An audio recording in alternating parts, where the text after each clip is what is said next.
welcome to the Build With Baer Workshop. My name is Pat Bear. I'm here to build a model kit and to hang out with all of you. I'm throwing the Bear Cave, the Lego, the Scythe emote in the chat. If you are currently a subscriber, you can reply with that. You got to be tier 2 to get that Scythe emote. Yeah, if you're not a subscriber, you can just say hi. You can use other people's emotes, or you can just be a lurker and chill, because that's okay. We've got John here. We've got Ghost Valve here. Lashburgers here. We already got a stellar crew already. Excited tonight. We're working on the Black Rider high grade. We completed the top half of the kit, stickers and all, and then we're going to be working on the lower half of the kit. This camera is a little, I had to move some stuff around, so my camera here is a little different than normal to accommodate my overhead camera, because we're going to get to that. I'm using my camcorder tonight. Is there a problem with that? No, it looks great. Lighting wise, it looks fantastic. I can zoom in with a manual zoom, which is great. Is there an issue with the fact that the arm, the camera arm that I use is fine for the webcam, but is it quite sturdy enough for this camcorder? That's a little bit of an issue. So if the table shakes, that camera might shake a little bit, because it is on an arm that is not as stable.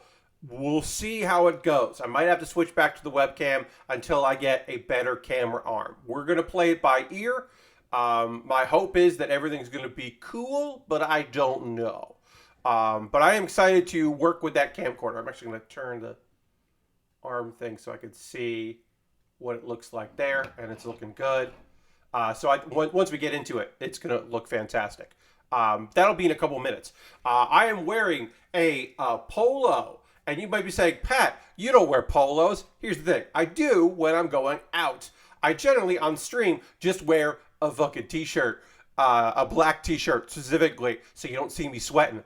But I did go out to dinner to celebrate my dad's 80th birthday, which was earlier this week. Went out to dinner with some friends of the family. And it was very nice. We had a great time. I'll talk a little bit about that in a bit. Came back to the house for coffee and cake and sang happy birthday. I just wolfed down my piece of cake and ice cream and then came in here for the stream because I thought I would have more time. I thought going out to dinner, because we went to dinner at 6 p.m. So I thought everything would work out better and that I would have more time, because I could postpone the stream. Could have started at 10 p.m. tonight. Could have streamed tomorrow instead, but I didn't, and I just had to deal with that fact. All right, I think we're gonna get into it. We're gonna get into some building. We're gonna start by talking about the camera a bit. So I'm gonna reply to my own tweet. Before we get into it, should say, look, I want to get to 40 subscribers, but right now, let's just get to 35. Let's 35 be our goal. We're currently at 32 subscribers. We'd love to get to 35. If you've been on the fence about becoming a subscriber, or if you were thinking about, like, well, maybe tonight's the night I gift a sub to somebody in the community. You could do that. You could gift a sub to somebody, or you could become a subscriber yourself, cash money or your Prime Gaming token, because you have Amazon Prime link with your Twitch. You could do that. Let's try to get to 35. That's our new sub goal, and then beyond that is, of course, 40. Right now, we're going to go to the overhead, and we'll talk about this a little bit. So here we are. We are already zoomed in more than we have ever been, because I had my webcam, which has a digital zoom, only does so much. That webcam could only do so much zooming. And now we have, thanks to adapters that I purchased myself. So this camera is a Panasonic HV 770, something like that. I don't know, HC 770. It's a handy cam. It's a camcorder. Purchased it several years ago for filming panels at conventions and also live performances I was doing in New York. Very good for that. And it has a really good amount of zoom right on the camera. It has a HDMI out. So right now I have an adapter to go HDMI out. That HDMI goes into a US 3.0 to USB adapter. That is very small. The end of that USB 3.0 goes to a USB 3.0 extender that then goes into my PC. So would I recommend this for a gaming console? No. Get an Elgato. get the actual card, on your PC. Don't do this adapter to USB, right? That would be my recommendation. But for 30 frames a second, which is what I'm sending over, this is perfect. And like I said, the zoom on this is phenomenal. Check this shit out. And it gets a little fuzzy when you get that close. Look at that. Look at that zoom. God damn. We're really in on it. We're really like, this is the best detailing I've ever had on stream. I'm so chuffed about this. Like, I'm so psyched that now I can see the dirt and such, like the eraser residue or whatever. But like, this is so up close. Like, I've never been. I'm trying to line it up right so you can see. I also have to be aware of that. Seems nice. Yeah, Ghost Valve. I'm just psyched about it. Now, like I said, here is a problem.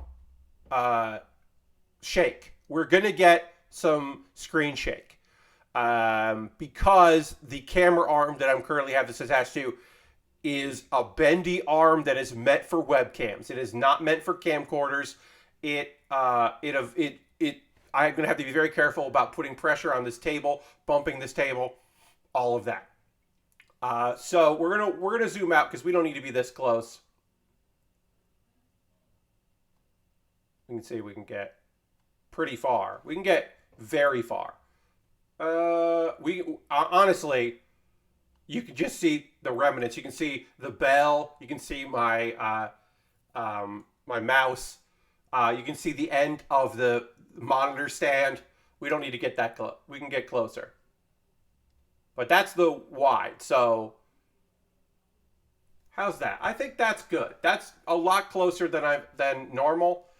Than we normally would get. What I should do is what I'll probably end up doing is I'm going to take a screen cap at some point of this stream and a screen cap of Thursday's stream, and then I'll be able to compare and contrast.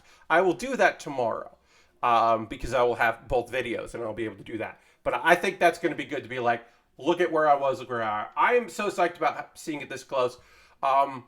If I ever wanted to flip the image, now is probably the time to do it, now that I'm making some changes. But I think right now we're going to keep it as is, where my arms, like are like this and not going the other way. I think that's the way to go.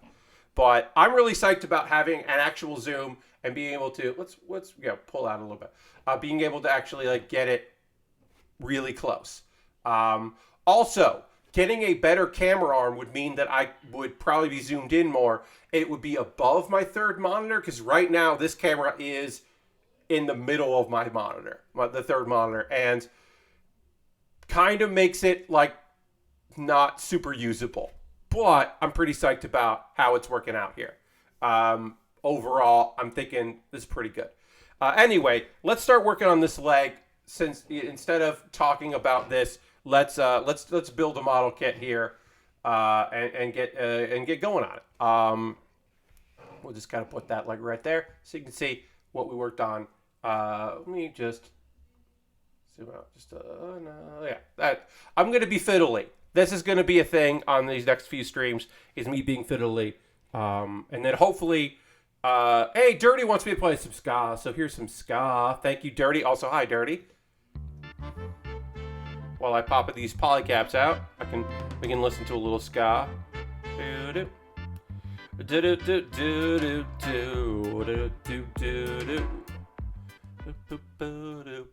Almost seems like you could use another light on the kit when you zoom in that much. Yeah, Lashbrook, that's probably true.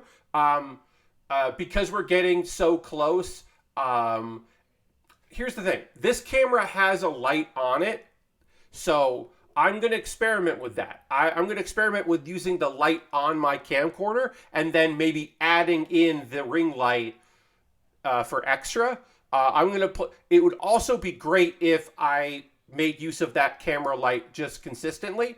But I have to experiment with it. I don't know how bright that light is. I don't know if it's going to be beneficial to use or not. I've never used that light for recording. I've only used it for like photography. I occasionally would take photos with this camera if I was out and about.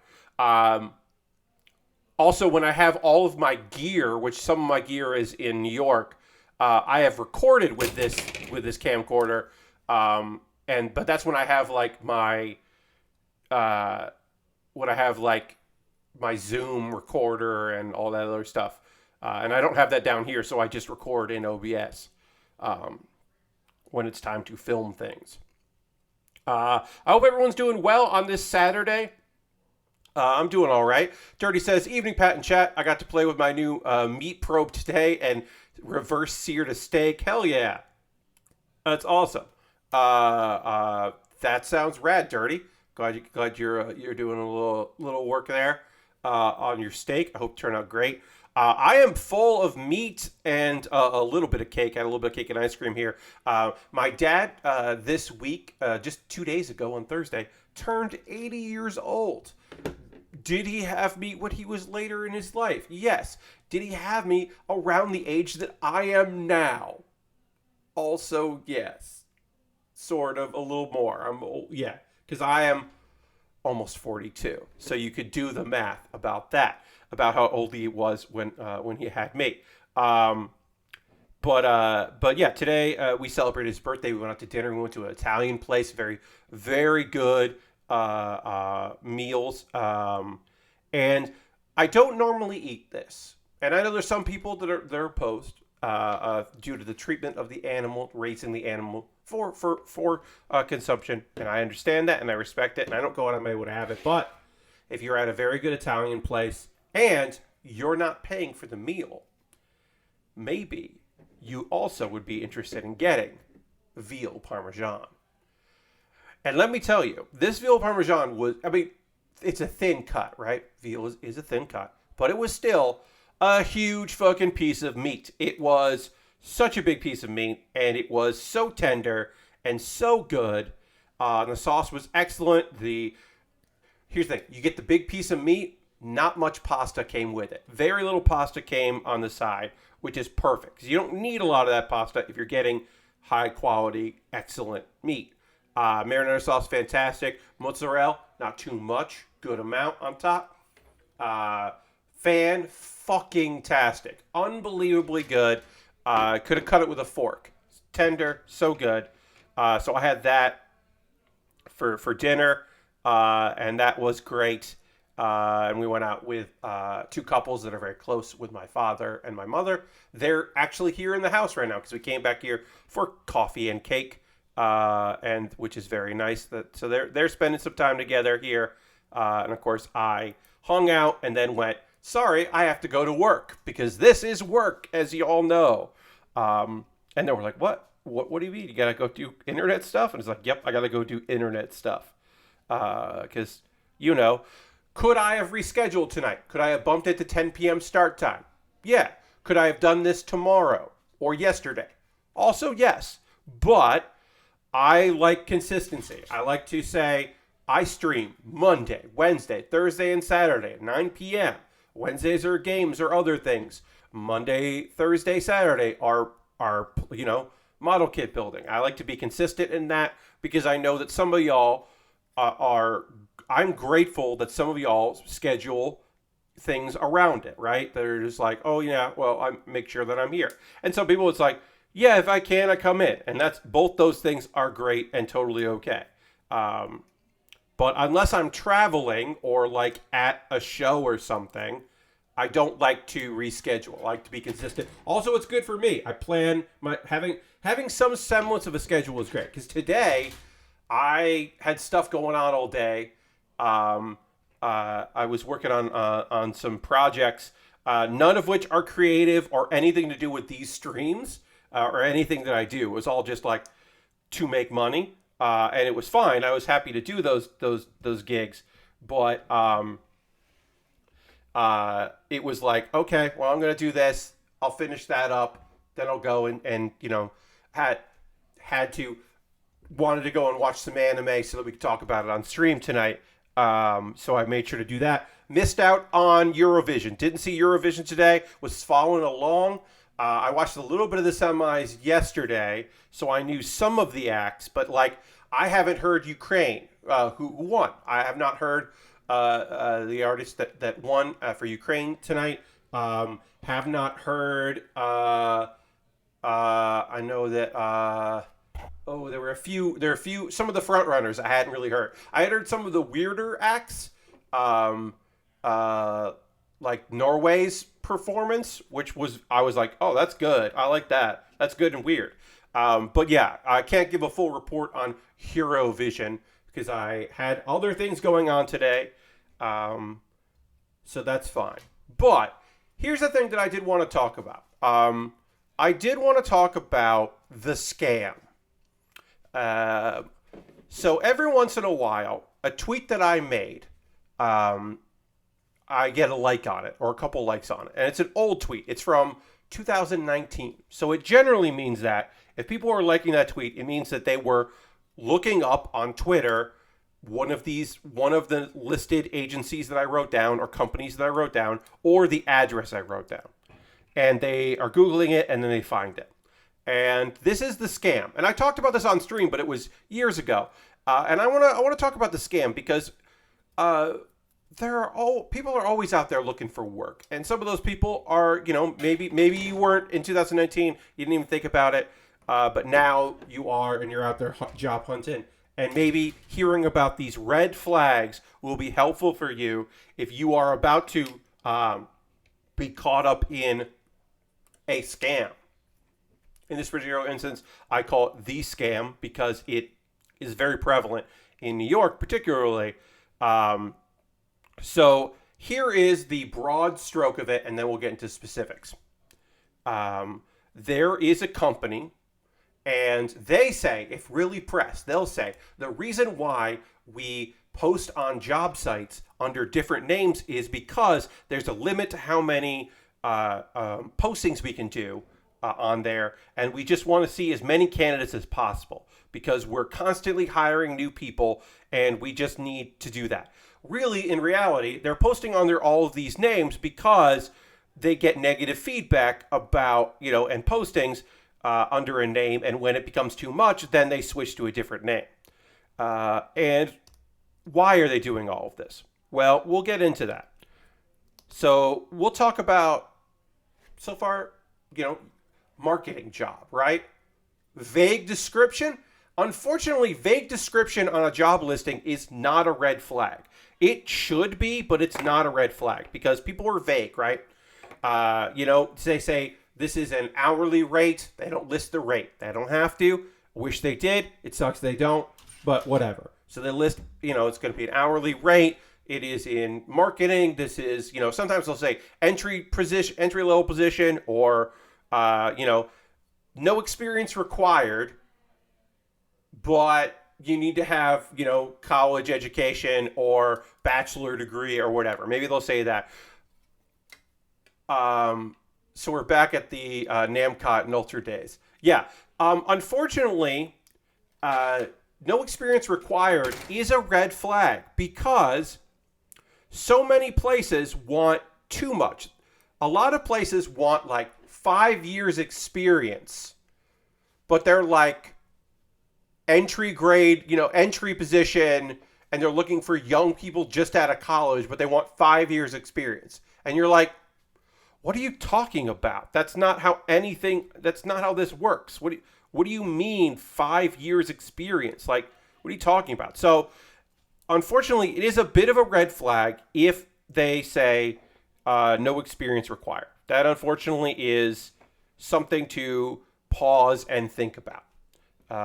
18, sticker 18 we got to put on here, which goes on that. Okay, so we'll find sticker 18, see how that goes on. So anyway, I wanted to stay in theater, but theater doesn't really pay. It's hard to find a job. This is 2019. I had some minor jobs, but I was looking for something. And changing jobs or careers, sure. I was at the time 39, and the idea of changing careers, like, all right, sure. I've got all the experience working with people. I've got all of this creative experience. I've managed a team. I've done this. I've done that. Like, sure. I could make the move to marketing, I think. we'll see, right? If it's entry grade, that's whatever. Or entry position, sure. What I'm looking for is consistent hours. I'm looking for, in a perfect world, healthcare. And I'm looking at startups. I've been interviewing at startups at the time. Like, sure, no problem. Startups don't necessarily want me because I am not young and looking to treat my work like it's a family. That's a big red flag. Not for this particular gig, but like in general, that's a red flag. So anyway, I apply. I get a text message saying like, "Hey, we're interested in having you. Come in. We love your resume. Can you come in at this time? Yes. Here's the address. Great." I come in, and like I said, unfortunately, all the vagueness is not that uncommon. These are not red flags. But what is a red flag is when I get there and, wait, did I put the sticker on wrong? Where'd that sticker go? Wait, where did that sticker go? Got stuck somewhere? Whatever. We'll figure it out. It's the back of the leg. I'm not gonna worry about it. Oh, there it is. Yeah. So they're like, come in. I get to there. There's no signage anywhere outside the door or inside the door or at the desk.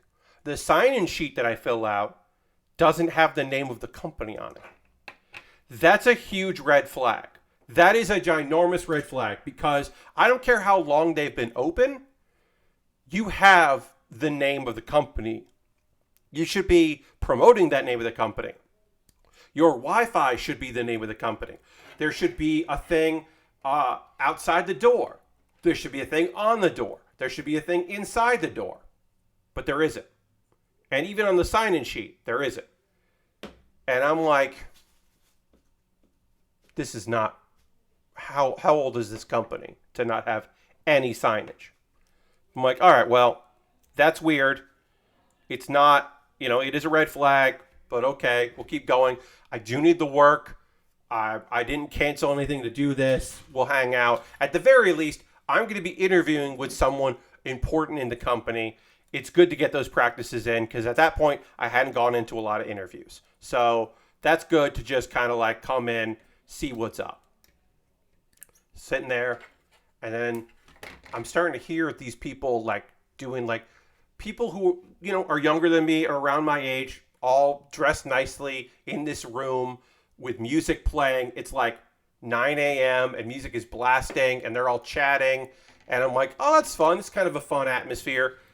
And then there's like this call and response thing going on, and I'm like, is this a cult? It didn't feel like a cult, but it did feel very like new agey. There was a new age vibe to it. It was a bit of a red flag, I'll say, where I was like, are people being fed a story? It was the big thing. And then I go in and I talk to a guy who's like head of personnel and like not the founder of the company, but he was pretty high up. And we talk about my resume and my work history and like I'm coming in from a different field. And he starts saying all the things you want to hear. Hey, you've got a unique perspective and I really like where you're coming from here. And let me tell you about this thing. And then doesn't talk about what my job would be. I'm going to find out later what the actual job is from somebody that has been in the company for a while, did my job, and is now somebody who helps train people, has moved up. And I'm like, wait, so this person wasn't hired to train people. This person did the job I'm applying for and now trains people? That's a red fucking flag, right? Because that means, is this a pyramid scheme? Is this a pyramid scheme? I'm starting to think myself. Because also, this dude talks about the culture, talks about where it started, talks about some of the clientele, and then starts talking about the trip he's got coming up. Because, we had to do this interview then because he's going on a trip in a couple of days and starts talking about all that stuff. And I'm like, oh, you're giving me a hard sell, huh? This is a playbook. This is a play. You're making a play here to make me see stars in my eyes. Okay. All right. So at this point, I'm like, this is probably a pyramid scheme, and I don't think I'm going to end up working at this company. But here's the thing. I only have to wait 10 minutes, and then I can talk to this woman who's going to actually explain what the job is and talk about money and talking about responsibilities and all that. And I'm like, well, if it was another day, I'd be annoyed. But since I'm here, I might as well see what she has to say, find out what the job is. What's this marketing job that I applied for? Like, I might as well get the pitch. Like, yeah, give me the hard sell. Like, let's see what's up. What's your deal? What is this? So I, of course, can't talk in the office. We got to go to a coffee shop nearby. We go to the coffee shop. We sit down. We talk. She talks about how she started there 6 months ago, and she's now at the point where she's training people. So she's not out in the field much anymore. Now she does the field work, but that's on her terms, and then she can focus on training new people. And there's always new people. It's kind of a red flag. There's always fucking new people, but okay. And they're expanding, and they're moving into this, and moving into that. And it's like, great. What's the job? And then she says, okay, so we're marketing, and a lot of our clients want new customers. Like, of course they do. And we get those new customers. And I'm like, oh, really? Yeah. So, like, our division right now, we're trying to get people to switch to a different energy company. So you would be, we'll take you out to a neighborhood, one of the neighborhoods we're canvassing. I'm like, canvassing? Okay. And you would go out and, you're just like, you got your list of people with names, and you're just going to go knock on doors, see who's home, and then try to get them to switch to this other company from the company they currently have, because we know who has it and who doesn't. And I was like, oh, this is a door-to-door salesman job. This isn't even phones. This is door-to-door salesman. This is marketing, huh? Okay. Sure.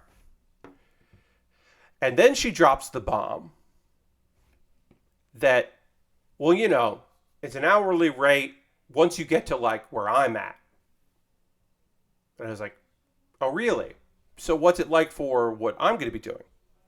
Well, it's commission-based. And then once you hit enough threshold of commissions, then you can start working hourly. And part of your hourly is doing training and various other things. So she was getting an hourly. One of her hourly rates was to meet with me and other people. And I was like, so I know, I just basically said, so I know you didn't write the ad, you didn't write the copy for the job ad. I know you didn't write that. Someone else wrote that. It doesn't say anything about being commissioned. She's like, oh yeah, well, we don't consider this part of the job you being hired, right? That's like, it's the work you're doing on a commission basis until you actually get the job. And I was like, no. So I didn't want to argue with her. But that was just fucking bullshit. Like, it's just complete and utter bullshit. And I was like, I'm not going to argue with this woman about that. She didn't write that. She's bought in. And she's like, yeah, so what do you think? To which I replied, I'm working for you. It's a job. Yes. Yes, Aristovan. Also, hi, Aristovan. So I just say, look, I don't want to waste any more of your time. I'm looking for salary or salary jobs. I'm not looking to work commission. And I said, if you caught me 20 years ago, 10, even 10, maybe, no, not even 10 years ago. Yeah, it'd have to be 20 years ago when I would have been 19 at the time. Yeah, 19-year-old Pat Bear would have worked commission because 19-year-old Pat Bear had a pretty okay savings account. 39-year-old Pat Bear that was looking to change jobs and careers was not fucking looking for that. Like, there's no way that Pat Bear was going to work on commission. And she's like, oh, I'm sorry to hear that. Well, it's not for everybody. And I was like, it definitely is not for everybody. And we left it at that. and never got a follow-up or thanks so much for coming in or anything like that. Didn't expect it. What I did find out was I signed up for, or I put my application and put in my resume for another gig, and get a phone call or text message saying like, "Hey, we'd love to see you. We like this, or whatever." Also a marketing job. The address they sent me was the same one, so I replied, "Actually, no, thank you." Didn't want to be like, "Hey, I already applied for this job under a different name. What's up?" So, eventually, I figured it out that this company was just putting up similar, because I went and looked. They're not the same. They were not the same, like, copy paste. They were writing separate ads because I bet they got in trouble, for doing this. So their way around doing it was to have multiple names. Eventually, also, like I said, at a certain point, probably they just needed a different name. So for like 6 months, 7 months, I started keeping track of all these names, because I would like find out what the address was of this job and then just add the name to the list. And I've tweeted it, and like I said, occasionally someone says, somebody hits the like or replies going, "Is this still a thing?" And like, I haven't kept up on it. Yeah, Aristophan, this was definitely a scam. Here's the thing. It definitely was a scam, and it definitely was a pyramid scheme. And like, there were people that, I can't imagine that the people weren't there just to make applicants interested in going. I fully believe the people that were there were all people who had either been in on this, like, go out and try to get people to come in, or they were people who like had done that work and now were moving on up in the company. I am sure that there were people there that did get paid, but I bet there are a lot of people that worked on commission that never made a dime there, because it's a commission-based gig. If you don't also have an hourly rate plus commission, then you could be out there for a whole day and make no money. Now, if you have no other work, if you're new to the city, if you just got out of college, like, I can understand why some people would take that job even if they felt weird about the job. For me, no. I was still working nights on occasion and working wherever. I had time to go on these job interviews, but what I didn't have time for was wasting my time on that kind of job. And it was funny because, occasionally I would get some sort of message like, you apply to a job and it didn't look like it was this scam, but turns out it was part of the scam. And I would say, sorry, actually not interested. And then occasionally I would get a follow-up going like, "Oh, well, we really liked your resume. We'd love you to come in." And when that happened, I would reply, "Well, I've already been to that exact office for a different job that under a different name. Do you know what happened there?" And then I would never hear back from them. So I would do the follow-up if they followed up. But most of the time, they almost never did they follow up. I would just say, "I'm not interested," and they would just move on to the next sucker. Now, would I have been good at door-to-door salesmanship? Fucking no. I know that about myself. I can talk, but I'm not a good salesman if you don't want a product. I'll say that.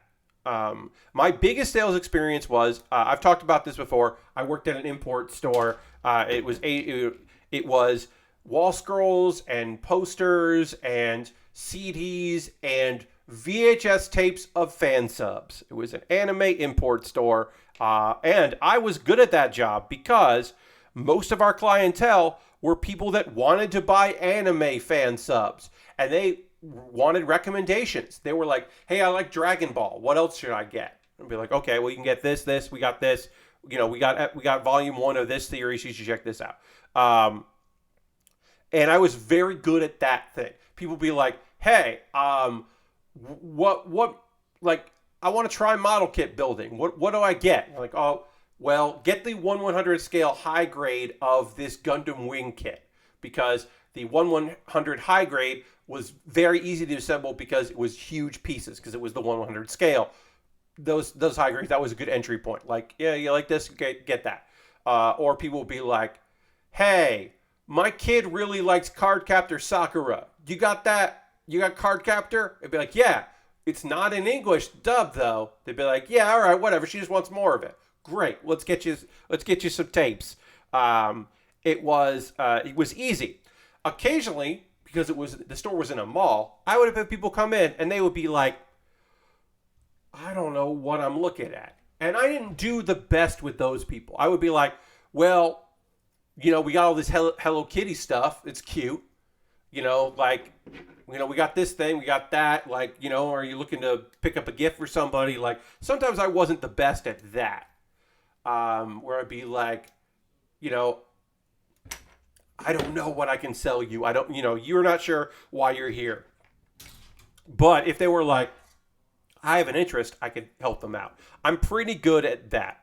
I've always been pretty good at the follow through on those things. Even if I wasn't always the best at just like cold calling people. I worked one day as a telemarketer.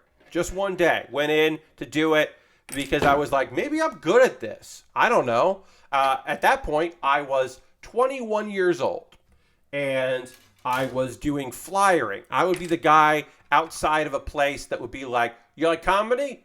Who likes comedy? And I would hand them a flyer for a comedy club. I did that when I moved to New York. One of the things I did the most for was the Sex and the City tour. Not affiliated with anything to do with Sex and the City, but knew the locations of exteriors. And you could get like, you could go and they would stop at a place like, here's a place where this happened, and you were just on a double-decker bus, and you go, and we're gonna look at these shoes, and we're gonna like, if you want to buy a cupcake, from this place, and do that. I used to flyer for that in Times Square. So I did not enjoy flyering. I was pretty good at it, but I was like, okay, well, I don't love this, but I do need a job, so let me try telemarketing. I went into a telemarketing gig. I did the full day. It was commission-based. I sold nothing, so it was a waste of, well, it was supposed to be a 7-hour shift. I left during lunch because up until lunch, I had made no sales. I had done nothing, and it was like 4 hours of nothing. And then we had lunch, half an hour for lunch, and then 3 more hours of work. And I was like, well, 4 hours did nothing. So instead of sitting at my cubicle to eat, I got up saying like to somebody who was just like, oh, where are you going? I was like, I'm just going to grab some food across the street. And then I just didn't come back, and I don't care. They didn't call me up. It was fine. They didn't need me. I didn't make them any money that day. But it was not for me. I instantly realized that I am not cut out for telemarketing. And it's the only time I did it. But yeah, pure commission, not interested in. So anyway, I haven't talked about the scam in a while, so I feel like I would talk about that. I still like apply for things, and they're like, cool. So we just need to run a background check, and of course, that's going to be $75. And I'm just like, no. I just straight up refuse that. And I've had people follow up and like, okay, well, this is just standard procedure. We're just gonna like charge you for this, and because we got to do the background check. And I'm like, yeah, then you pay for it. I'm not paying for that. I don't care if this is a great job. I don't care if this isn't a scam. I'm not paying you money to apply for your gig. I'm never gonna pay for that. No way in hell am I gonna pay for that.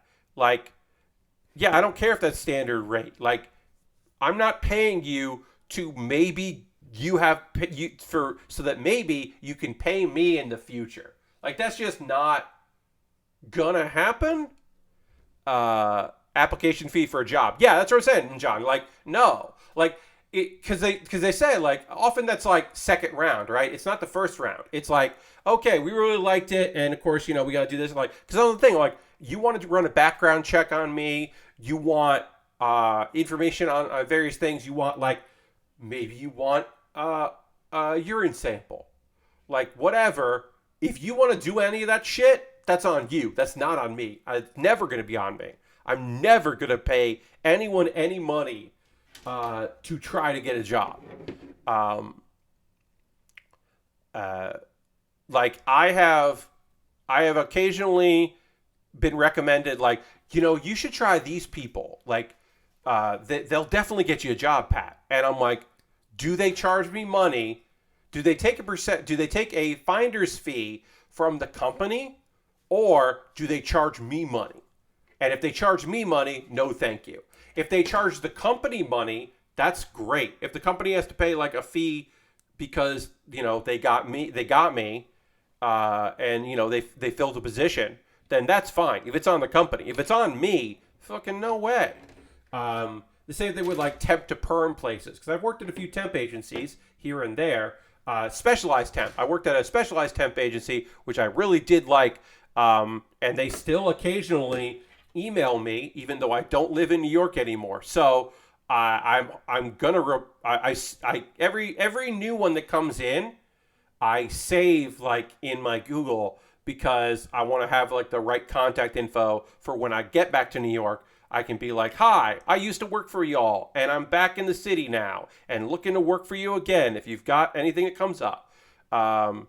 Never worked a job that made me pay to apply, take a drug test, or do a background check. Yeah, I got close to needing to take a drug test on one job that I ended up backing out of.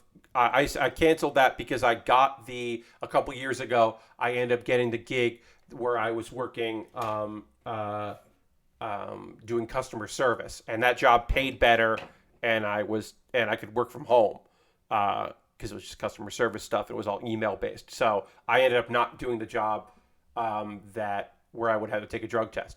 I had drug tests at every job before I moved to California, but I never had to pay for it. Yeah, I've never had to do that. Like I said, the one gig where I did have to take a drug test, I ended up backing out before I had to take the test, which is great because then I didn't work at Amazon in one of their bookstores in New York, which would have been fucking steady hours, y'all. That would have been really steady hours. But I did it partly because I just needed work, but also I like went in and like talked to the person and like went to an Amazon office. And again, 2019, I know I shouldn't be working at Amazon. Like my own values, I understand that I was not going to work there, but I did need a job and like benefits. So I did take the meeting and did apply for it. Yeah. And then I ended up, like I said, saying no to that before I got too far in it, because I got the job doing stuff at TeePublic, which I enjoyed up until I didn't work there anymore. I mean, I didn't love that customer service gig because every once in a while I had to work chat, and I don't want to work chat. I want to reply to emails. I want to go at my own pace, have videos on, listen to music, and just, try to make the best of it and solve people's problems and absorb insults from people who got a shirt that has a stain on it, which is obviously my fault. But anyway, it was, I'm glad I didn't work at Amazon. Glad I didn't end up there. But it wasn't in one of their shipping. It was in the bookstore in New York. With the possibility that I could get moved to one of their like weird convenience stores where you don't pay, you just use the app and you check in with the app when you come in, and then as you leave it gets charged to your account. So that was mostly restocking and cleaning, but they might have moved me to there to work at their weird store, and I was like, all right, sure. I'm glad I didn't get that gig. Anyway, now I apply for things that basically are supposed to be online. A lot of the bullshit that I get on applying for gigs are jobs that aren't actually work from home. They say that, first off, they say negotiable or possible. that means no. That almost exclusively means no. If they say it's work from home, it also sometimes isn't. A lot of work from home is, well, actually, you're not in the same city as us. So even though it's work from home, we still expect you to come in for like events or like big meetings. So it's like, well, then you have to say that. Don't just say like work from home. Say you also have to live in the city that your office is in. Like, come on. So I get a lot of that where like, oh, you actually don't mean work from home. Cool, cool, cool. I did buy a bottle of water from one of those. My partner and I passed the water back and forth across the store to see if it charged the right person. Oh, nice. Yeah. Yeah, I mean, like, I didn't end up, like I said, I ended up working for Amazon, but I did take a meeting, and plead my case and try to get that job. But also, like I said, going into offices is great experience. Like, I have a better eye for, well, one, I have a better eye for scams because of the fact that I worked for the Upright Citizens. Hey, Harold, welcome. The Upright Citizens Brigade Theater is not a cult, but it is a pyramid scheme in that the people that take classes for their own betterment, and then also it is heavily implied that, hey, you're taking classes to get better at comedy, and then you can end up on a house team, and then eventually you'll be able to get gigs and get work because you've had this experience because you're part of the system. But that really puts it important that like, oh, you got to practice outside, and you should hire coaches that also work at UCB because like to teach there, and then eventually maybe you'll be a teacher or maybe you'll be a house team member and all this stuff. And it's a lot of that. So it is a pyramid scheme. But that makes me very easy to understand. And also, I've had friends who through like acting programs, I was like, oh, this is a fucking cult. Like, hey, when your acting classes start teaching philosophy and start teaching like it's one thing to be like, oh, this class, they do this, they do that, cool. But when you're like, hey, why do you have to do all this extra stuff? Why are you borrowing money? Why are you bringing people to things? It's one thing to bring people to a comedy show. It's another to be like, hey, we're going on this retreat. Do you want to come? And it's like, you're in a fucking cult. You got to wake the fuck up. I have a pretty good sense for that when I'm involved in something like that. So I can usually feel out a job scam. One of my nieces got a job at Amazon last year in one of the shipping centers while they take a break from finishing their BA in English. Yeah, I mean, like, shipping department, that's a rough gig because those quotas are ridiculous, and particularly everybody feels bad there, but particularly people of color, black people, and women seem to be particularly in rough spots in Amazon. But it's not, everybody, and it's not every location, but it does seem to be a rough place to try to make a living. Also they're always, here's the thing, they're always hiring. I don't know.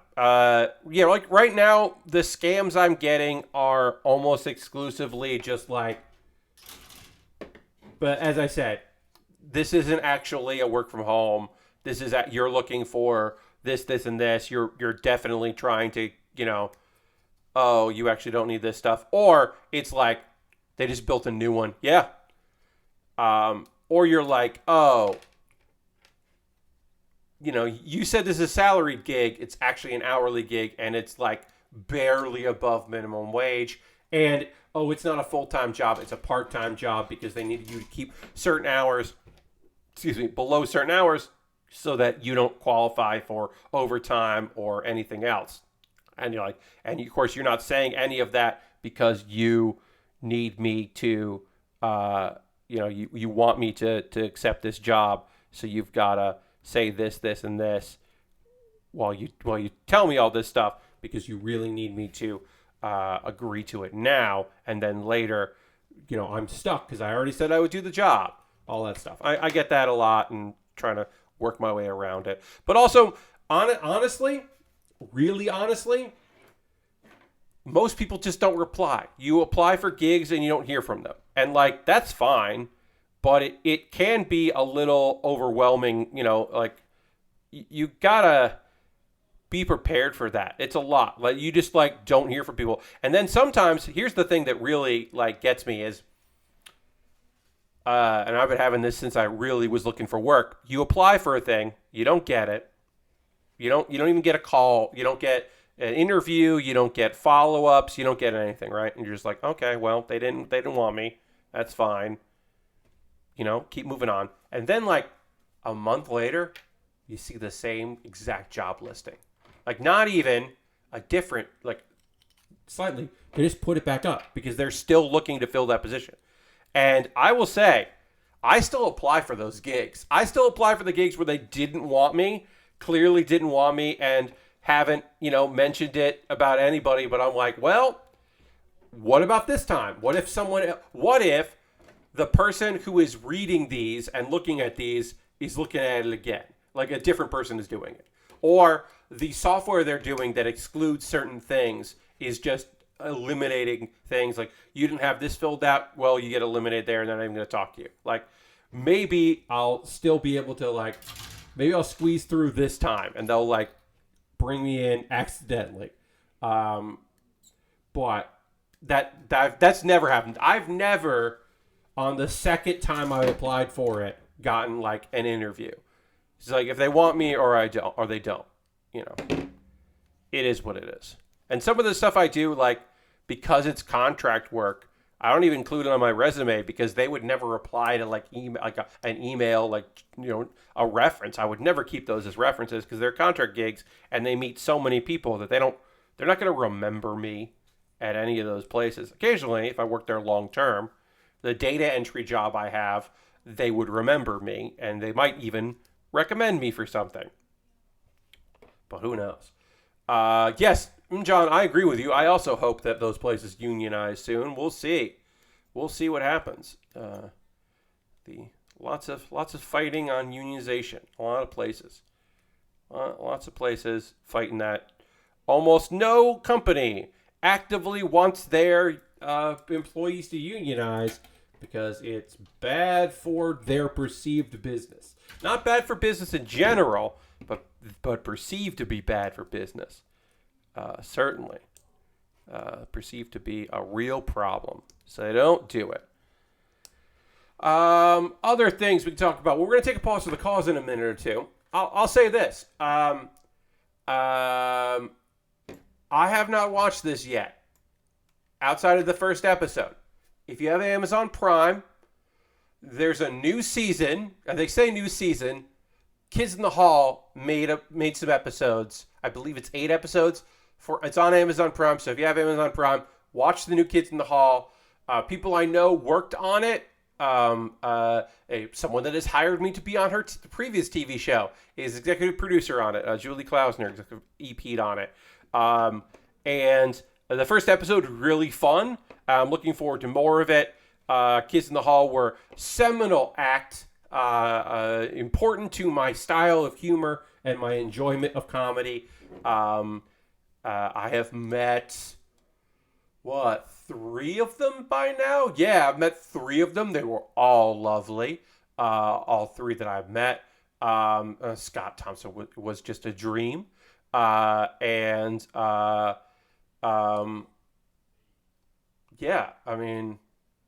Bruce was lovely. Bruce McCullough is Bruce McCullough. That dude is just that dude. And,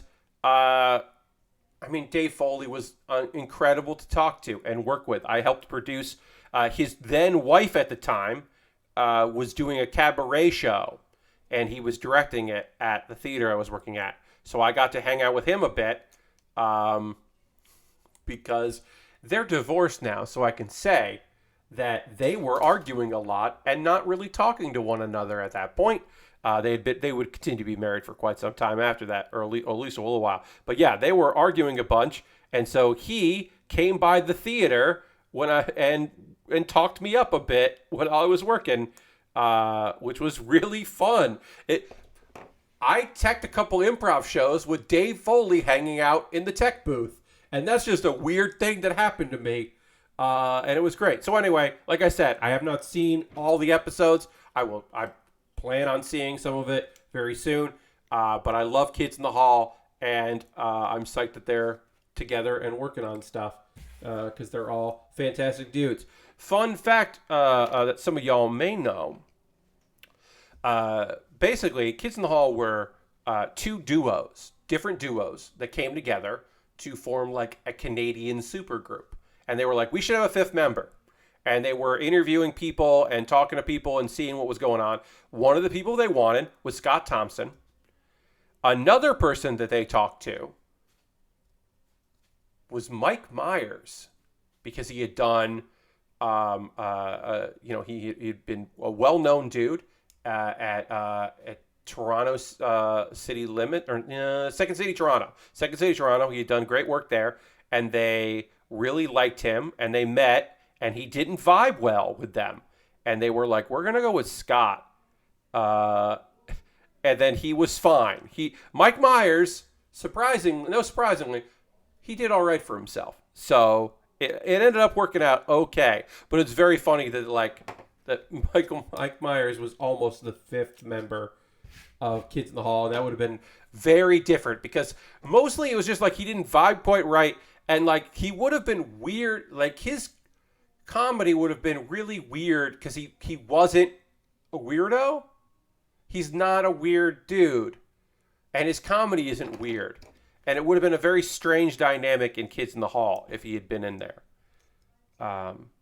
Also, Scott was very important to queer kids because he was the queerest comedian they had ever seen. His big character work there was like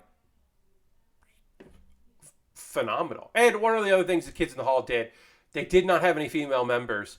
They played women in a lot of sketches. The fact that they were playing women was never the joke. It was always just like, here's two office ladies that have the same name that definitely don't like each other, but they're being catty and things are happening in their world. It wasn't like, hey, check it out. These dudes are in dresses and wigs. That was never the joke, which is incredibly, unfortunately, incredibly progressive of them. That was just like, yeah, we're just doing whatever. And yeah, we got this. Here we go. And the fact that Kevin was unbelievably great in that role. But yeah, I mean, Scott playing Buddy was just incredibly important at the time. Playing gay characters was huge. Wait, they were to blame for the Love Guru. No. They definitely... Here's the thing. Mike Myers was going to make the Love Guru no matter what. Even if he had been in Kids of the Hall, he someday would have made the Love Guru. That dude wanted to make the Love Guru for years and years and years. He wanted to play a Indian man giving advice to people for decades and finally got that movie made. So that was a labor of love, sadly. So even if he had been Kids of the Hall and not gone as famous as he did, he still would have made that movie. Now, maybe you wouldn't have known about it, but he still would have made that movie. But if he hadn't gone on SNL, who could say he would have gotten big enough to make it? Yeah. Yes. Love Guru was Mike Myers. So, John, the thing is that Love Guru didn't work at the time it came out, so I can't imagine it's aged well. Short Circuit has not aged well, but it didn't. But it was beloved. I mean, there are probably still people to this day that don't realize that man was in brownface. That is not an Indian man that is putting on this accent. That's just a dude. That's just a white dude. I'm sure there are people to this day that don't know that Fisher is not Indian. Fisher Stevens. And so that at the time was just yeah, of course, sure. But then in hindsight, you go, fuck. So I think it's worse because whereas Love Guru, people are just this is terrible. Why are you doing this movie? What is this? Why are you doing this thing? What's happening here? What's going on? Why are people I like in this movie? What is this? My partner didn't know Fisher Steven was a brown face. Yeah, so that's the thing. Like, it's Short Circuit is an important movie for a lot of people's childhood. Like, it is like this, like, fun adventure action series with like a fun robot, and it's like with a great design that you want to love, and you're like, it's the same way that people were like, Breakfast at Tiffany's is a great movie, except for when it's not a good movie at all and is racist garbage. You have to have context with it. You can still like Short Circuit as long as you, but I hope you will also acknowledge that there's like a glaring but involved in that. I definitely watched Short Circuit 1 and 2 when I was a kid, of course. Oh, the gangs, yeah. Yeah, I mean, like I said, they were still like works that people really liked, and it's okay. You just need the context in it to go like, well, now we know, fucking yikes. At the time, we didn't really think of the fucking yikes part of it. Because like, especially like Breakfast at Tiffany's, right? There were Chinese actors that got work, but like, not a lot of them, and they weren't always getting those kind of roles. And if they were getting roles, they were most likely playing caricatures anyway. And is it better to have someone play a caricature representing their race, or to have somebody else in makeup and a terrible accent portray that character? I don't know which one is better. Neither is good. So, like, yeah. It's a lot. It's just a lot, and it's like, and like I said, that's hindsight now. Now we can look at these things and we can go like, wow, the Asian caricatures in John Hughes movies, fucking yikes. These are a problem. Like, these characters are like just terrible caricatures, and then you have like the actors playing these roles, speaking about them in hindsight and being like, yeah, it sucked to do those roles, but you wanted to work and you wanted to be in a teen comedy that was going to be seen by everybody. Like, and so you accepted those roles, and maybe you could make some suggestions, or maybe you could tone it down, but you didn't have any power and you didn't have any ability. And you're working with your Americanized name because it's easier for people to say. And so you don't want to be difficult, and all this other compromises folks have to make. And now you can look back at it and you can go like, Long Duck Dong is terrible. That's terrible. Like, oh, this is garbage and weird. And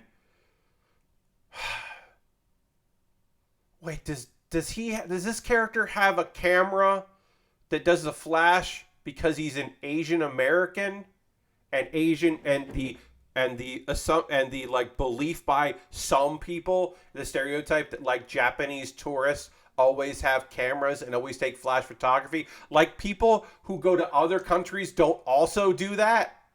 So that's why this scene, he has like a cool camera that is extra bright, but it saves the day, so it's okay. Fucking yikes. It's just like all that stuff eventually adds up, and you're just like, oh no. All of it's bad. Oh, we're going to take a pause for the cause in a moment or two. Let's finish this foot, and then we'll do a pause for the cause. Because I still got to tell you ways you can support the channel. I got to do all that stuff. We'll finish this leg, and then we'll work on the waist of this kit. But yeah, I wasn't paying attention to the time. I think what happened was I talked a lot about the scam jobs, and then I didn't realize that I talked that much about that. OS2 and then A8. Yes, we did fun talking and lost track of time. Yeah, I mean, look, it's also my job to be aware of what the time is and to keep an eye on time and all that.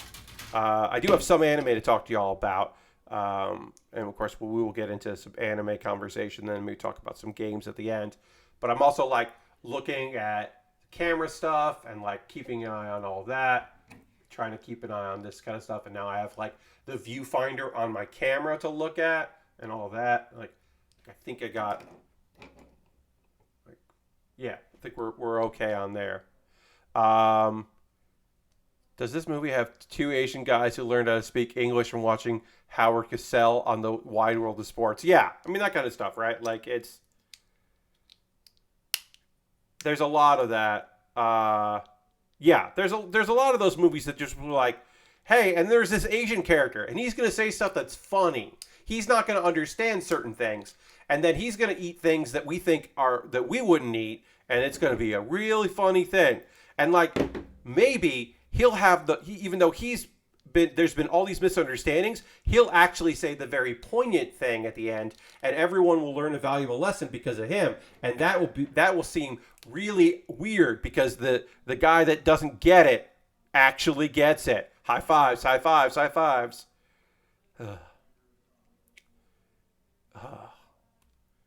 It was real bad. I mean, it's still real bad for a lot of people. Lots of people. Lots and lots of people.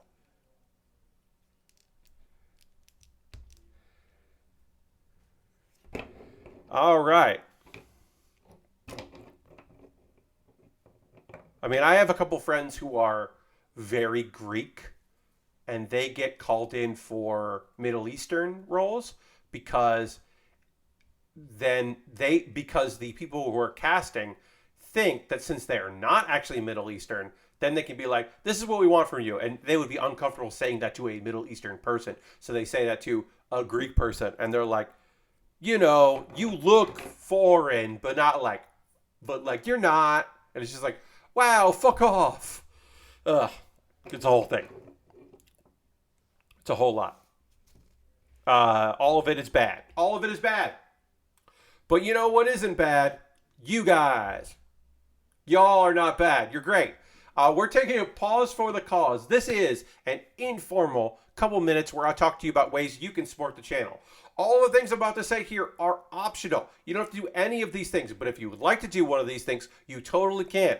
First and foremost, let's throw the Bear Cave the Lego, and if you're a Tier 2 subscriber, the site emote in the chat. If you are a subscriber here and you have those emotes, throw them in so I can see them right back at me. Subscribing is the easiest way to support what I do. I am currently at 32 subscribers. The immediate goal, let's hit 35. Let's get that at 35. If you haven't subscribed before and you're interested in doing that, now is the best time to do it. Right when you're thinking about it, just go and do the information while I'm talking because you're not missing any model kit building by doing that. $5 a month cash money, or if you have Amazon Prime, you link to your Twitch, you get that Prime token. You could use that Prime token on this guy. You can also gift a sub. Aristofan's the top of the gift sub leaderboard with one gifted sub, which, of course, I'm grateful for. But also, if you want to gift a sub, you can join that leaderboard. Gift a sub to somebody in the community. Also, bits and coins are always appreciated. You can join Harold in the bits and coins there. Every little bit helps, and I appreciate you very much. You're subscribing. You don't see ads when the stream starts. You get some cool emotes, and I will thank you for doing it. And yeah, like I said, you could gift anonymously, or you could get credit for it. Appreciate that very much. If you would like to do that. Again, all the stuff I'm talking about here are things you could do. They're not things you have to do. I'm not demanding it, but I am strongly suggesting. I have a Patreon. I'm still having some issues getting with Patreon right now, trying to fill out a tax form that I need to suddenly fill out. So we'll see how that goes. But right now, I still have a Patreon.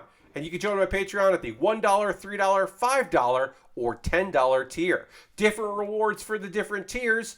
You'll get an email tomorrow if you're a patron with my schedule.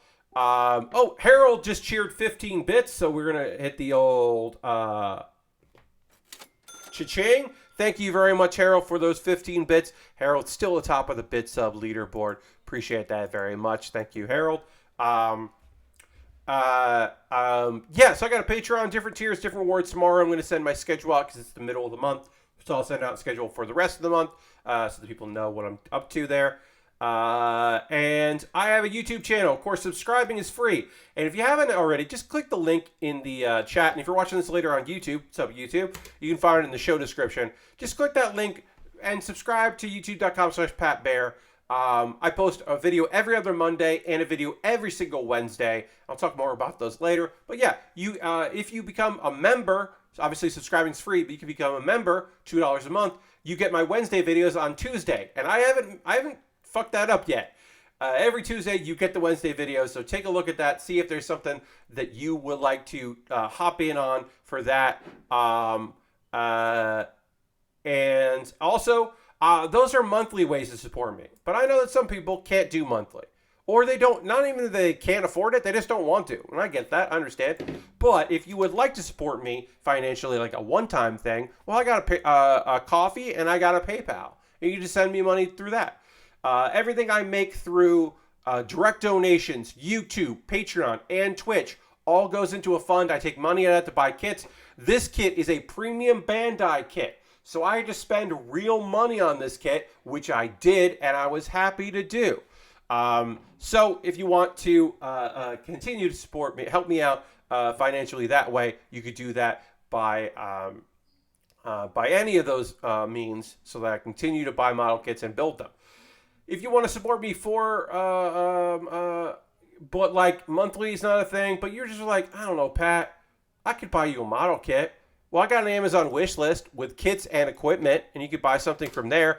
I will shoot a video about the thing that you purchased, and it will jump the queue. So if you buy me a model kit, that jumps the line. It won't be anything that I have in my backlog. It'll be something else.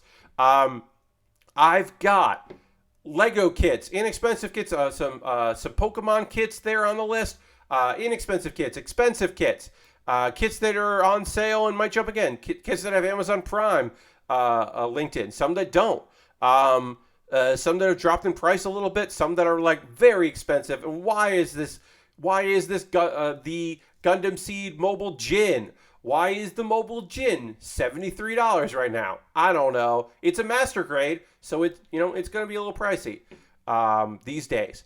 And then I have some gear at the bottom of the list that is obviously cheap or too expensive, including that camera mount stand with the arm that would be really helpful for these streams, because I could have it above my third monitor because the zoom is so good that I could have above the third monitor, zoom down, and it wouldn't be in the way of anything. So that would be helpful, but also I understand that's $42. That's a lot of fucking money. But if anybody's interested in picking up anything on the wish list, like I said, I'll shoot a video for it. A small kit or an expensive thing. We'll get back to building in just a second. I just got to go through these quickly here, and then we'll talk about some anime and build some stuff. Throne is a alternative to the Amazon wish list. It's a smaller curated list, but I think Throne are great, so you could go and buy something there instead. And then the final alternative to Amazon is USA Gundam Store. It's a little more involved because you have to go in there, create an account, buy a gift card. Your email, you get emailed a gift card code, then you DM me on Twitter. So it's a bunch of steps. If you already have an account in USA Gundam Store, it's not that hard to do. But if you otherwise, you do have to create one. So I understand why that's more work. But some people are just adamant about not supporting Amazon in any way, and I understand that. If you want to support me for free, you don't want to spend any money to support what I do here, you could join my Discord. I post build photos at the end of every stream. People post stuff they're working on. Got a nice little community of folks in there. You're welcome to join us over in the Discord. Couple video links for you to check out. Pat Baer's Anime Club. This week's video is about the wonderfully weird world of manga. I look at 6 manga that are all really weird. The premises are weird. Like a horror manga where fish have metallic legs. Fucking terrifying. A Discord full of some good people. Yeah, indeed. My Discord is full of good people. There are some bad people on Discord. In general, my Discord is cool. But yeah, Pat Baer's Anime Club talking about weird manga. Take a look at that. Maybe you'll get some ideas for things you want to go and check out.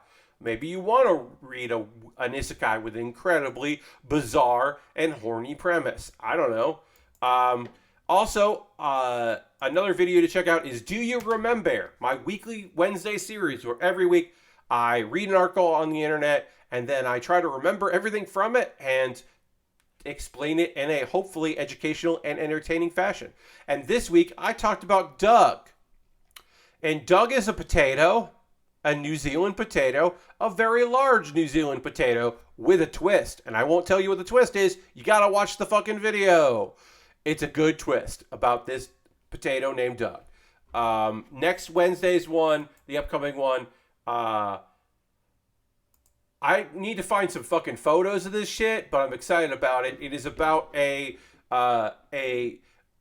don't really want to talk about military stuff, but this is a weird military thing from the U.S. military back in the pre-Civil War, and it's bizarre, and I want to talk about it. So there's a preview next Wednesday, new thing coming in. And then I'm going to drink a little bit of water, then we're going to talk about some anime. I'm going to start working on the waist of this kit, and we're going to, like, get very close to getting this kit, like, build complete, or not build complete, but like body complete. So I am going to drink a little water, and then we'll talk anime, and we're going to dramatically transition back to the other camera shot right now.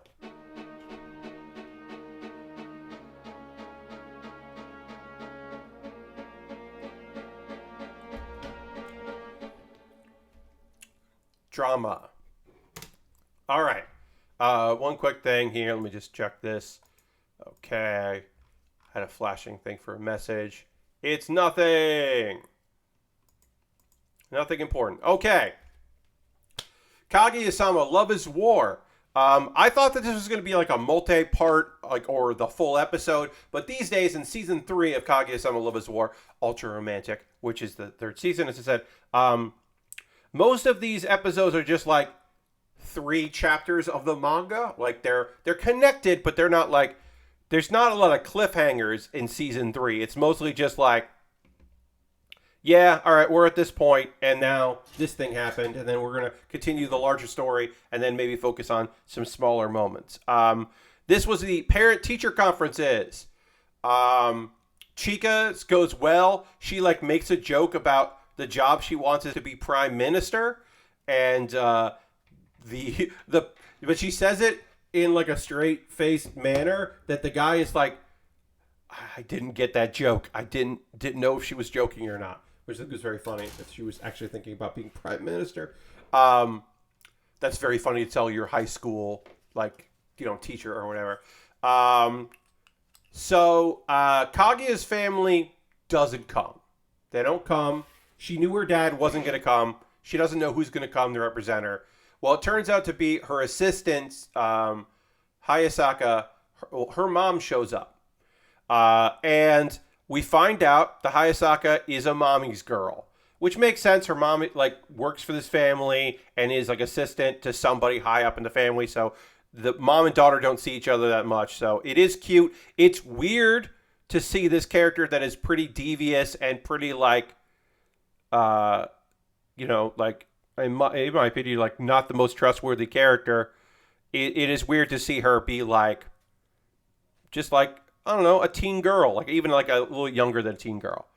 You were not expecting that side of her, says Lashbrook. Yeah. It was unexpected to see her be like so vulnerable about seeing her mom. Wait, so where does this sticker go? Oh, it goes over the bump? That's bad. Okay, it goes like that. All right. Okay, found out where this sticker went. Surprised me where that went, but all right. Sure. Yeah, so that was kind of fun. But also, Shirogane, the class president, his dad shows up and is just like a real fuck. Like, sometimes he is surprisingly like a good dad, but most of the time he sucks shit. Because, like, he really does want Kaguya to, like, get involved with his son. And you don't know if it's like, is this because he's like, oh, this is fun to tease her? But mostly it's just like, nah, he knows that this girl's, like, from a connected family. And that would be good for them. And good for his son. And it's just like, this guy sucks. But then there's a whole thing where, like, he's going to, like, step in and help out because her dad isn't there. And we don't really see a lot of that meeting. A bunch of minor characters have their meetings, and those seem to go fine. Kaguya like has this moment where she's just like, "Yeah, I just have to do what my parents tell me." And you can see that like she knows she doesn't have a say in her future at this point. Certainly at this point, she has no say in what happens to her, which is fucking sucks, but is definitely reality. So she's aware of her own reality, at least. All right, so we want to do 0110, and we got again. We have options for stickers. We're going with the magenta instead of the fuchsia, so we'll put the magenta stickers on here that are on the back of this kit and will never be seen, but that's okay. Let's see. Shirogane plans to study abroad, which puts a time on his attempts to start a relationship or at least have a date with Kaguya, because now, when he graduates and then after that summer he's gonna go to Stanford. He's going to America. Which was like, oh shit. I was like, I don't remember if we knew that or not. I don't think we knew that. Okay, so we want to do 20 or 23. Let's do 23. Let's just do that. Let's do some cool big stickers on here. So that's interesting to learn. He gets some good advice from his father, and he's like, okay, look, I'm not gonna confess my feelings for her, but I will ask her out on a date, because maybe she'll confess on this date. But like, if I don't do it, nothing's gonna happen. She's not gonna ask me out. So he's like, all right, I got this foolproof plan. I am going to. There's this school festival in the neighboring town, and I'm gonna be like, hey, I'm gonna go check this out. What about that? And you could come with me. And he does it so casually that she doesn't recognize that he's asking her out on a date. So she's just like, yeah, there's no reason for you to go to that. And then she's like, oh no, he just asked me out. Who was expecting that? What do I do? How do I fix this? I know, I'll bring it up like maybe I was wrong and maybe we should go. And she does that, but like, is in a way that neither of them can be like, this is a date. Like, she suggests it in a way that makes it sound like, yeah, you should go to that, but not like I should also go with you. So they have a stalemate and they're in a deadlock. And then we have a series of the other characters in this show coming in and just making things worse. Like, there was another confession out in the hallway, and two of them saw it. Ishigami is just like, yeah, I just watched this rejection. It was so funny. And then Ino is like, I just saw this rejection. I can't believe this dude was asking out this girl on school property. Can you believe that? And this whole thing. And then Chika comes in. And Shinigami tries to use Chika's positivity as like, well, yeah, you must have gone there. And did you have a good time? Sure. And let's ride these vibes. And then she's like, yeah, you should go to see that. Actually, you should go with Ishigami, who's the school treasurer. You two should go. And then Ishigami's like, I'd love to go. We should hang out, because they're friends. And then they go. And apparently, we didn't see the event, but apparently they had a good time. They eventually had a good time at that on there, but no date happens. But that's the closest we've gotten to those two having any sort of connection romantically. So that's a big deal. And then the last story is just like Shirogane trying to take a good look at himself and have like an honest opinion, like an unbiased opinion of his own self. At the suggestion of Chika, and he can't do it. And then it's just Chika and fucking roasting this dude, just being like, nah, dude, no, you got a lot of shit that you need to fucking work on and deal with. My favorite part of this is that none of them can look at themselves objectively. But my favorite part is that Chica's just like, oh, I just realized you're actually my type. And that makes me feel weird about, like, what do I like in a guy? Because he's a dude that, like, pushes even though he shouldn't. That is, like, wasting his time and effort and is stubbornly trying to achieve things. And apparently that's the thing that she's, like, legit into. And she's just like, oh, no. Oh, no, I like that about you. Oh, no. And I just think that was very funny. But yeah, Kage is like, you don't really have to change. I think you're great. Which is awesome. It was really nice. She's just like, yeah, you know. She's not going to be like, I like you. But she's just like, no, I like you the way you are. You don't have to worry about it. A positive way to end there. Yeah, I was not expecting them to have a big push to action like this. Yeah, it's one of those things where you're like, the show kind of needs it because they are going to run out of, like, school. So the idea that, like, the plot could move forward a little bit, and the idea of, like, the next couple episodes being about them trying to go on a date and, like, figuring out a good excuse for them to date one another, to then try to get the other one to, you know, confess. Like, I like that because one of them is on a ticking clock and the other, and eventually she's going to find out that he's going to go to college abroad, and it'll be interesting to see if, like, what her reaction to that information is.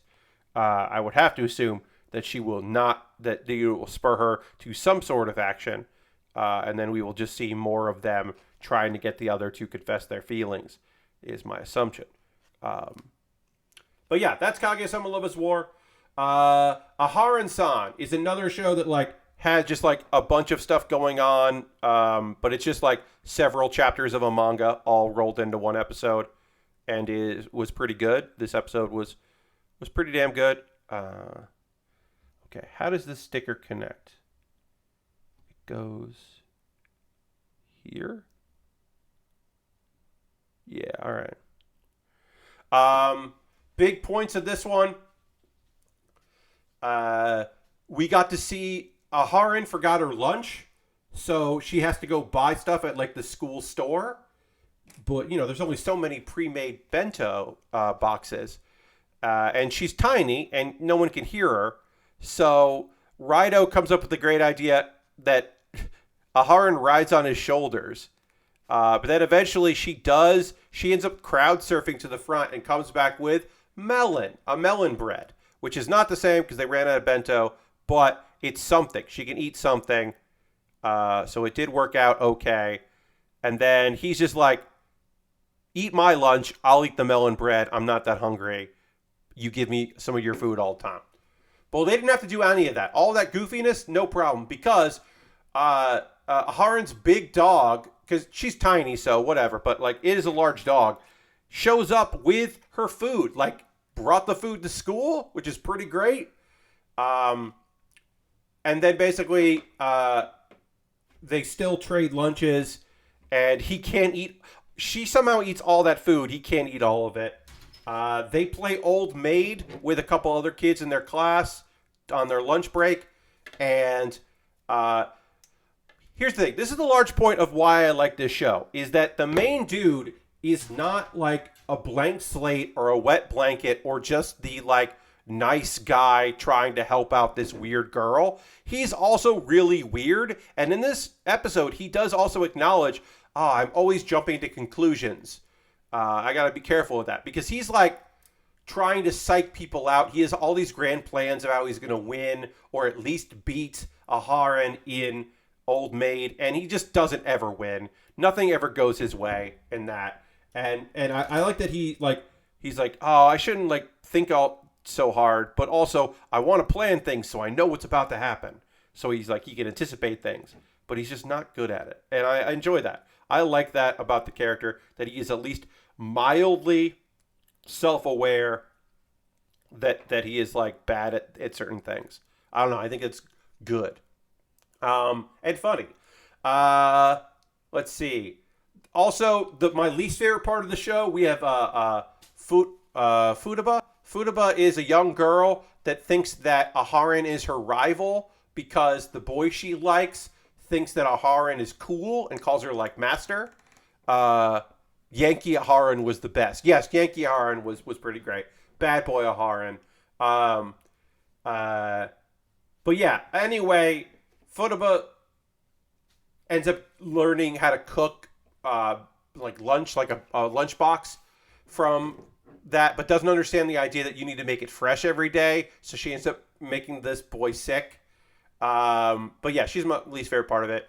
And then there's an art project where they try different mediums, and like Rido keeps changing because the things aren't going to work out, and Aharon's having trouble. And then he makes a self-portrait that actually looks pretty good, and she makes a doll that is life-size doll of herself, and it's so accurate that it fools Rido, and Rido thinks that she died or doesn't have a heartbeat. And then the running gag of Aharen wins things and makes him keep them, and for some reason he sets them up around his bed. It ends with a joke of like that life-size Aharen is there, and he's like, "I'm not gonna fall asleep tonight." It was the post-song gag, and I was like, it's a good gag. So this show is still very fun. I love that it kind of introduced some new characters here and there. Like I said, I don't really like the young girl who is a rival because she's just tsundere and annoying. But I do like that they're not like, hey, here's a brand new character that has beef with Rido. It's just like there's one girl that really is scared of him, and she's occasionally there, but she's barely there. It mostly focuses on their relationship, and I really like that. I would love to see more of the teacher that is very supportive of their friendship and possible love, and that like is really psyched about chivalry and him being like a good dude, and is like rooting for them. I just think that character is fantastic, and I would love to see more of that guy. Or that lady, I should say. So maybe we'll see more of that lady, the teacher, soon. Anyway, Spy Family. Here's the thing about Spy Family. I have 3 episodes to talk about, so I'm going to give you broad fucking strokes about this. I'm just going to talk about my favorite moments of these 3 episodes, and then we'll be able to do full episode reviews next week. Episode 4 was the school interview.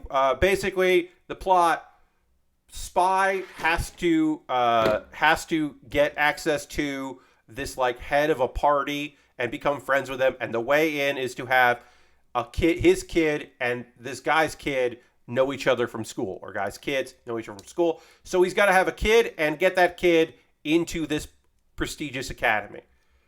So he finds a kid to adopt, who is a psychic, but he doesn't know that. He finds a woman to pose as a wife because she needs to have a boyfriend, because people think that it's weird that she doesn't have one in her job. She's also an assassin. Nobody knows that.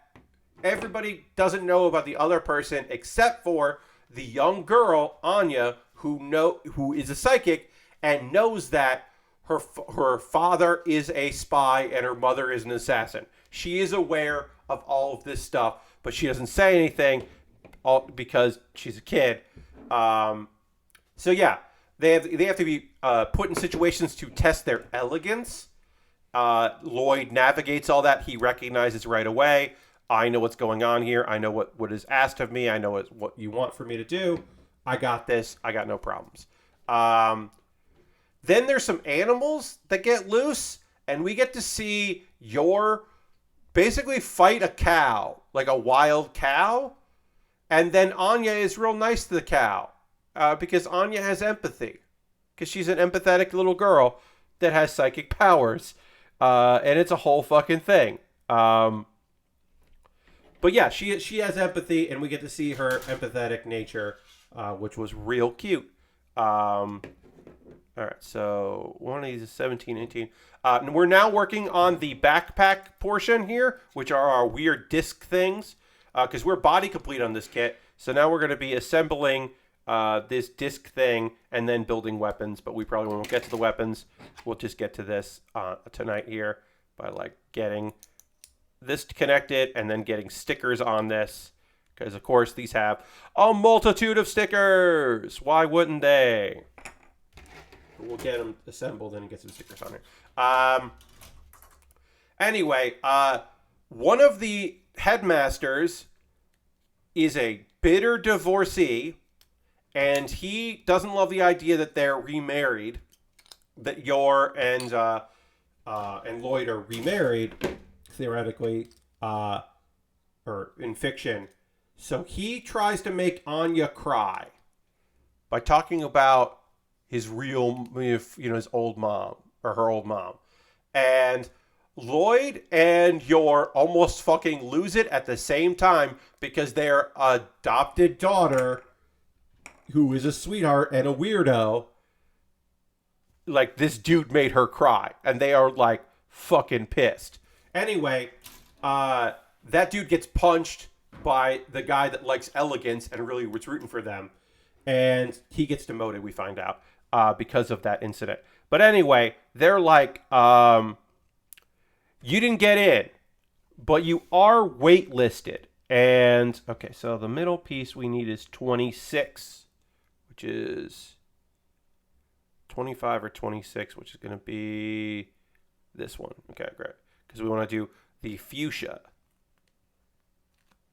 So that's basically it. Anya doesn't get into the academy, but is the top of the wait list. This is episode 5. So we know that that's happening. But then she does. She does get in after a couple of days. She makes it in. And Frankie, who is the assistant and friend or helper, he's also works for the government as a spy in the spy field. He comes over to celebrate. He gets drunk and Yor gets drunk. And basically, Anya's like, look, I'm not going to this school unless you reenact a scenes from my favorite TV show, Spy Wars. It's a cartoon about spies. And basically an elaborate recreation of it where like a bunch of other people get roped in. Yor is still drunk during all this. Basically, Frankie kidnaps Anya, quote unquote, and then they have to be rescued, and there's like a plane, and there's all this elaborate stuff, and it's very cool. Yor, who is drunk, fights with Lloyd, and it's cool. It's short, but it's really well animated. You forgot the point where Lloyd breaks the table with a punch, passes it off as killing a mosquito, and then goes, we wouldn't go to a school that treats kids like this anyway. Yes, last week I said, I'm doing very broad strokes because I had to talk about 3 episodes here. But yes, there are some incredibly good moments, and this episode, episode 5 and episode 4, really does paint the fact that this found family is legitimately becoming a family. They are figuring out how to be, in each other's corners. They're trying to figure out like how to make this this family is becoming real.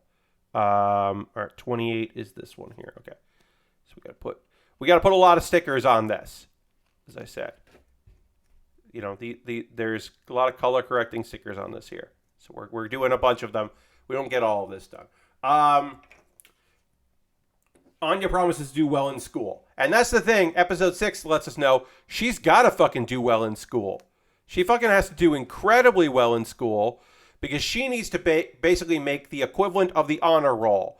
Because there is like, if you are in the like top tier, you can go to this event, and Lloyd needs to go to this event, the school gathering, so that he can meet the target and become like acquainted with the target.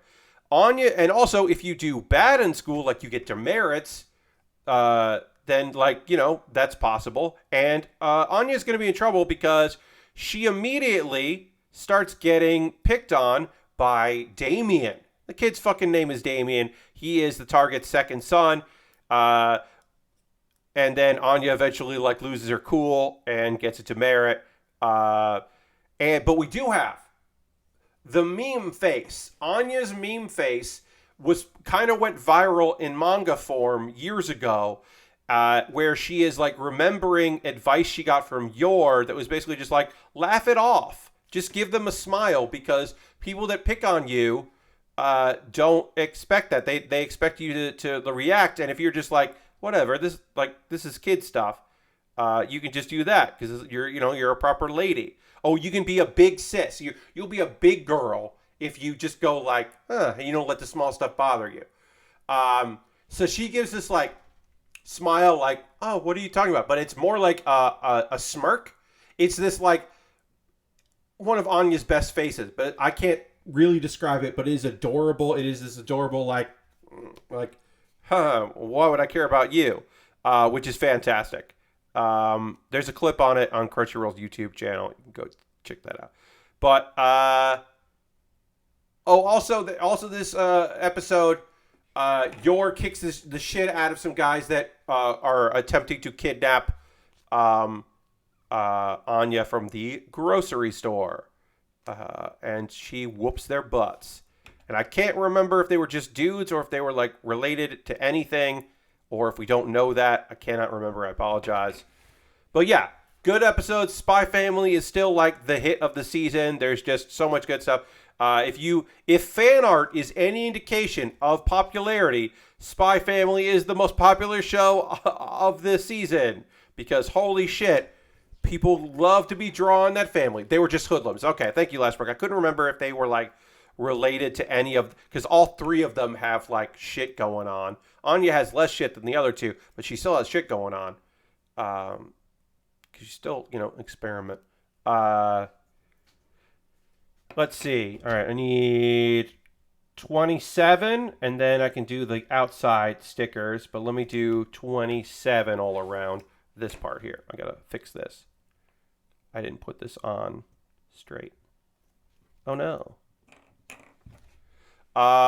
The merch train for this ramped up a lot faster than expected. Yeah, I mean, like, I think people knew that this anime was going to do really well, because it's really, the anticipation for this one was high. Also, because there is a romance going on, but it's mostly a cool action show, and it's got a cute kid, and spoilers, there's going to be a cute dog coming up. Like, people knew this was going to be a big one. I think it's bigger than people actually imagined.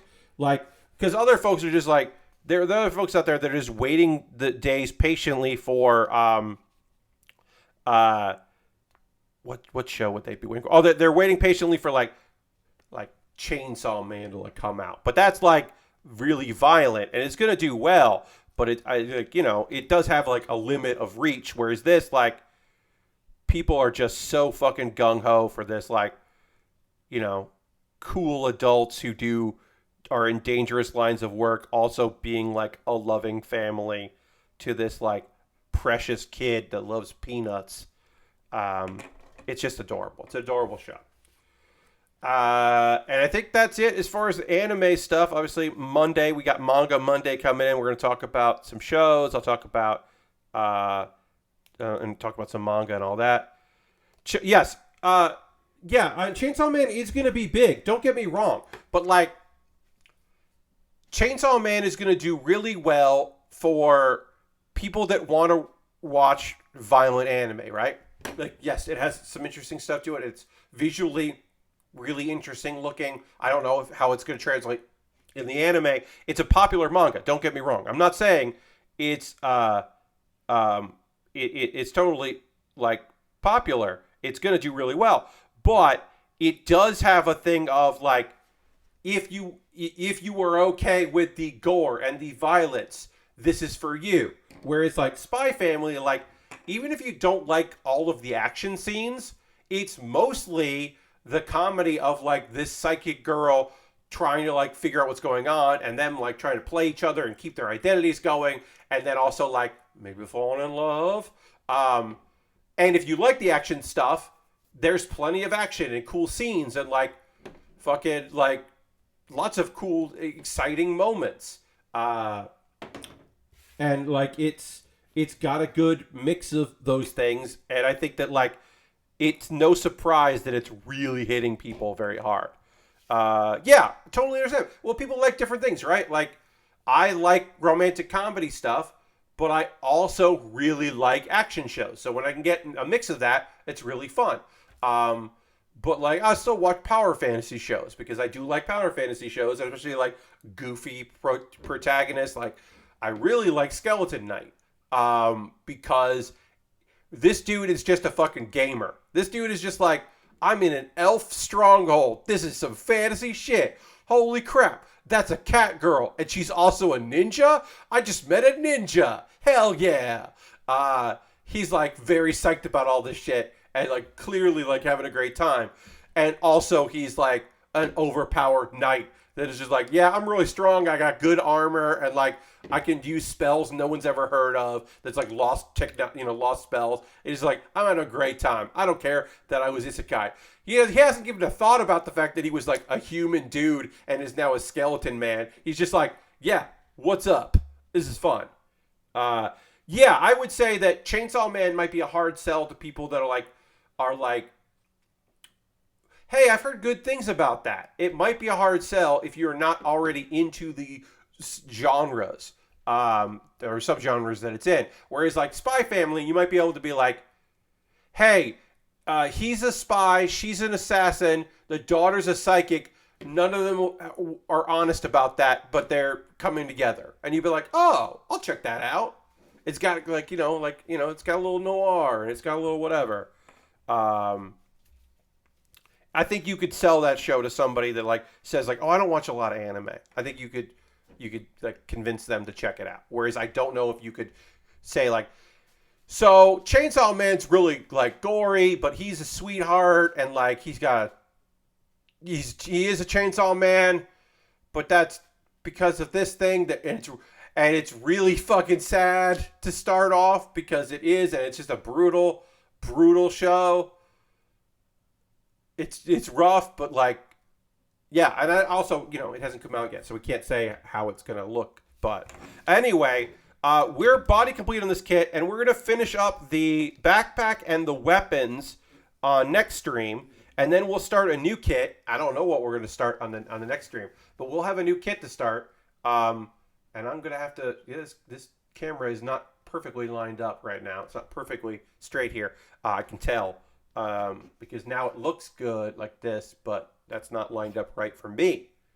But anyway, I'll also be tweaking this new camera setup. My goal is to eventually have the better camera arm so that we don't get the shakes anytime I put too much weight on the table. But I'll also try not to put a lot of weight on the table so we don't have any of that. Because this camera doesn't have stabilization as far as I know. I can check. It might have a stabilizer. I will look to find out if it has a stabilizer. I've never used it, if it does. But anyway, that's going to do it for tonight's stream. We are going to raid. That is how we end every stream here, is we go on a raid, hang out with somebody in the community, hang out with somebody who's doing some cool shit. Thank you very much for hanging out tonight. Hope you come back on Monday as I wrap this kit up and start a new kit. What's my new kit? I don't know. My $10 patrons will vote tomorrow on what I start. I've got some options for them, and I'll give them a bunch of options of things that they can check out. Because, like I said, I don't know. But we'll find out tomorrow what I'm going to be doing next. And then I do want to say Wednesday, I am doing part 2 of, and in a series of Pokemon Smash or Pass. I will be continuing where I left off this past Wednesday. That's right, my first ever back-to-back doing the same damn thing because I want to keep going with it because it was fun and weird. And that's the thing I'm most interested in doing. We are going to raid my friend Heather, aka Lunar Jade, who is playing the game. She's playing The Cruel King and The Great Hero, which is an indie game. So we're going to go raid her. Heather, aka Lunar Jade. We always end with a raid, indeed. Is fantastic, lovely person. So we're going to go give them a raid and see what they're up to. So feel free to come along in this raid. Come hang out with Heather. Thanks so much for being here. I hope to see you on my next stream. Oh yeah, I do have to just fucking fix this because this is off center. I'll fix that. I'll fix it. I'll have some more time on Sunday and Monday to get this looking good. So feel free to come along on this raid. We are going to go hang out with Heather as she plays an indie game with her lovely community. And I'll see you on the next stream. Thanks so much for being here. Apologize as I'm trying to get settled in with some new camera gear. But I'll see you on the next one. Thanks for spending some of your Saturday with me. Goodbye, everybody. Goodbye, goodbye, goodbye, goodbye. Goodbye, goodbye.